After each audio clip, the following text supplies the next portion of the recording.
বৈষম্য বিরোধী ছাত্র আন্দোলনে গুলিবিদ্ধ পারভেজের মৃত্যু। বৈষম্য বিরোধী ছাত্র আন্দোলনে আহত মোহাম্মদ পারভেজ ৩৮ দিন মৃত্যুর সঙ্গে পাঞ্জা লড়ে অবশেষে ঢাকায় মৃত্যুবরণ করেন। গত ৫ আগস্ট বৈষম্য বিরোধী ছাত্র আন্দোলনে ঢাকায় মিরপুর এলাকায় মাথায় গুলিবিদ্ধ হন পারভেজ। গুরুতর আহত অবস্থায় তাকে ন্যাশনাল ইনস্টিটিউট অব নিউরোসায়েন্স ও হাসপাতালে ভর্তি করা হয়। সেখানে চিকিৎসাধীন অবস্থায় বৃহস্পতিবার ১২ সেপ্টেম্বর ভোরের দিকে মৃত্যুবরণ করেন তিনি। বিষয়টি নিশ্চিত করেন সংশ্লিষ্ট ওয়ার্ডের ইউপি সদস্য মোহাম্মদ কফিল উদ্দিন।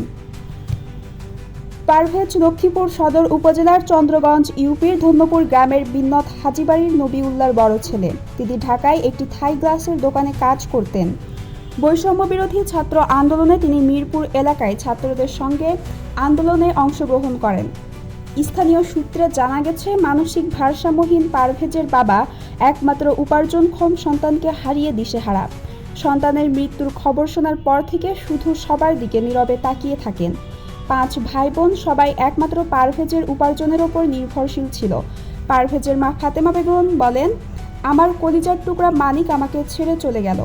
এখন আমি আমার অন্য ছেলে মেয়ে এবং তার মানসিক ভারসাম্যহীন বাবাকে নিয়ে কি করব? আমার পারভেজই শুধু ইনকাম করত। যারা আমার ছেলেকে মেরেছে, আমি সরকারের কাছে এর বিচার চাই।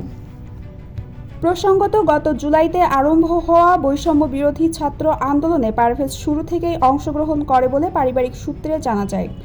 আন্দোলনের শেষের দিকে ৫ আগস্ট পারভেজ মিরপুরে ছাত্রদের সঙ্গে যোগ দেয়। আন্দোলন থামাতে তৎকালীন সরকারের দলীয় সন্ত্রাসী ও পুলিশের এলোপাতাড়ি গুলিতে পারভেজ গুরুতরভাবে আহত হন। পরে উপস্থিত ছাত্র জনতা তাকে আহত অবস্থায় ঢাকা মেডিকেলে নিয়ে যায়। পরবর্তীতে তাকে উন্নত চিকিৎসার জন্য ন্যাশনাল ইনস্টিটিউট অব নিউরোসায়েন্স ও হাসপাতালে স্থানান্তর করা হয় এবং সেখানে বৃহস্পতিবার ভোরে পারভেজ মারা যায়।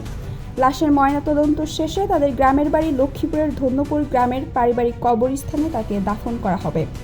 চন্দ্রগঞ্জ ইউনিয়ন পরিষদের চেয়ারম্যান নুরুল আমিন বলেন, পারভেজের মারা যাওয়ার খবরটি পেয়েছি। আমি সাথে সাথে স্থানীয় ওয়ার্ডের মেম্বারকে তাদের বাড়িতে পাঠিয়েছি খোঁজ খবর নেওয়ার জন্য। দর্শক, এই ছিল এখনকার মতো। পরবর্তী সংবাদ দেখার আমন্ত্রণ জানিয়ে এখানেই শেষ করছি। ধন্যবাদ।